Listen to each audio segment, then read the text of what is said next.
காஞ்சிபுரத்தை ஆட்சி பண்ணிட்டு இருந்த பல்லவ ராஜா ஒரு மிகச்சிறந்த சிவபக்தர். அவரோட கனவுல அடிக்கடி சிவன் வந்து அவர் கூட பேசுவாரு. பல்லவ ராஜா சிவனுக்கு காஞ்சிபுரத்துல ஒரு பெரிய கோயிலை கட்டிட்டு இருந்தாரு. கோயிலோட கும்பாபிஷேக தேதிய ஒரு நாள் எல்லாரும் உட்காந்து முடிவு பண்ணிட்டாங்க. அந்த தேதியை மக்களுக்கும் அறிவிச்சிட்டாங்க. அன்னைக்கு இரவு ராஜாவோட கனவுல சிவன் வந்தாரு. ராஜா சிவனை பார்த்து, இந்த தேதியில கும்பாபிஷேகம் வச்சிருக்கோம், நீங்க கோயில்ல தான் இருக்கணும், எங்கேயும் போயிடக்கூடாதுன்னாரு.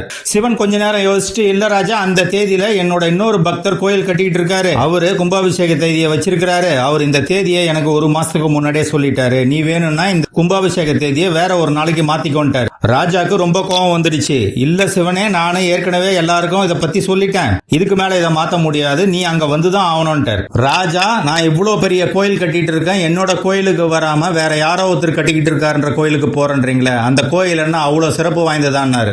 சிவன் சிரிச்சுக்கிட்டே, ஆமா ராஜா, நீங்க கட்டுற கோயில் சாதாரண கல்லாலான கோயில், ஆனா என்னோட பக்தர் கட்டிக்கிட்டு இருக்கிறது ஒவ்வொரு செங்கல்லுமே தங்க கல்லு, அதுல நிறைய வைரங்களை வச்சு அவர் கட்டி முடிச்சிருக்கிறாரு, அதனால அந்த கோயில் தான் எனக்கு ரொம்ப பிடிச்சிருக்குன்னாரு. அந்த கோயில்ல நான் அன்னைக்கு இருக்கிறது தான் சரியான விஷயமா இருக்கும்னாரு. அதுக்கப்புறமா ராஜாவோட கனவுல சிவன் வரவே இல்லை. கும்பாபிஷேக தேதியும் வந்துடுச்சு. ராஜா நேரா கோயிலுக்கு போனாரு. கும்பாபிஷேகம் எல்லாம் நல்லபடியா முடிஞ்சது.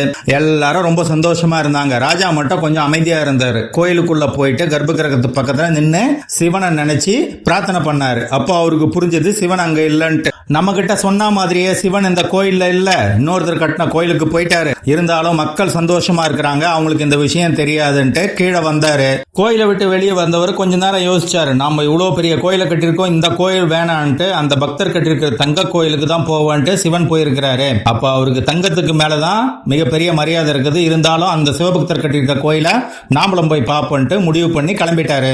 பக்கத்து ஊரு எல்லா இடத்துலயும் இங்க எங்கேயாவது கும்பாபிஷேகம் நடக்குதான்னு விசாரிச்சுக்கிட்டே போறாரு. எல்லாரும் சொல்றாங்க, இல்ல ராஜா, இன்னைக்கு நீங்க கட்டின கோயிலுக்கு தான் கும்பாபிஷேகம், அதனால மக்கள் எல்லாம் அங்கதான் இருக்காங்க, வேற எந்த கோயிலையும் கும்பாபிஷேகம் கிடையாதுன்னாங்க. ராஜா இப்படி விசாரிச்சு திருநின்ற ஒரு பக்கத்துல இருக்கிற ஒரு ஊருக்கு வந்தாரு. ஒவ்வொரு கிராமமா போய் தேடுறாரு, எங்கேயாவது யாராவது கோயில் கட்டுறாங்களான்ட்டு. யாருக்கும் அங்க ஒரு கோயில் கட்டுற மாதிரியும் இல்ல, தங்கத்தாலான கோயிலை பத்தியும் யாருக்கும் தெரியல. ரொம்ப களைப்போட மதிய நேரத்துல ஒரு வீட்டோட திண்ணையில வந்து உட்கார்ந்தாரு.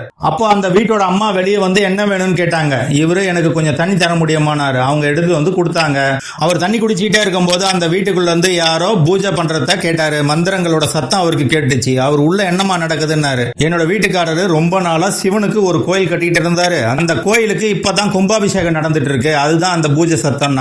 இவருக்கு திடுக்குன்னு தூக்கி வாரி போட்டுச்சு. நாம ஊர் முழுக்க அந்த கோயில் எங்க இருக்குன்னு தேடிட்டு இருக்கோம். கடைசியில பார்த்தா அந்த கோயில் இந்த வீட்டுக்குள்ள தான் இருக்கு போல இருக்குன்ட்டு, நான் உள்ள வரலாமான்னாரு. அந்த அம்மா தாராளமா வாங்கன்னு உள்ள கூப்பிட்டுட்டு போனாங்க. உள்ள போனா ஒரு வயசான பெரியவர் பூஜை பண்ணிட்டு இருக்காரு, யாகம் வளர்த்துக்கிட்டு.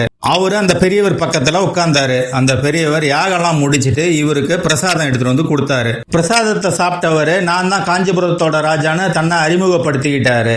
பூஜை பண்ணவர், நான் தான் பூசலார்னு அறிமுகப்படுத்திக்கிட்டாரு. ராஜா அவர்கிட்ட, நீங்க ஒரு பெரிய கோயில் கட்டிட்டு இருக்காங்கன்னாங்க, அது தங்கத்தாலான கோயிலானாரு. ஆமா ராஜா, அது மொத்தமே தங்கத்தாலான கோயில், அதுல நான் அங்கங்க வைரத்தையும் வச்சிருக்கிறேன்.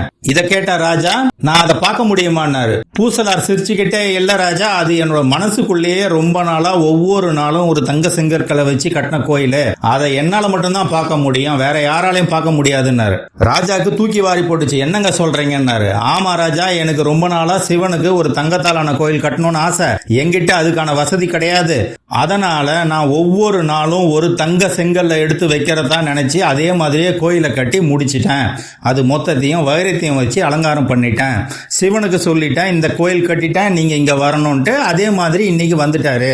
இதுதான் நடந்ததுன்னாரு. இத கேட்ட ராஜா திடுக்கிட்டு போயிட்டாரு. கோயிலே கட்டல, மனசுக்குள்ளே கட்டின ஒரு கோயிலுக்கு முக்கியத்துவம் கொடுத்து அவர் இன்னைக்கு இங்க வந்திருக்கிறாரு, நம்ம கோயில் வேணான்ட்டாருன்ட்டு பூசலாருக்கு நன்றி சொல்லிட்டு அங்கிருந்து கிளம்பி அவரோட அரண்மனைக்கு போயிட்டாரு. அன்னைக்கு இரவு அவரோட கனவுல சிவன் வந்தாரு.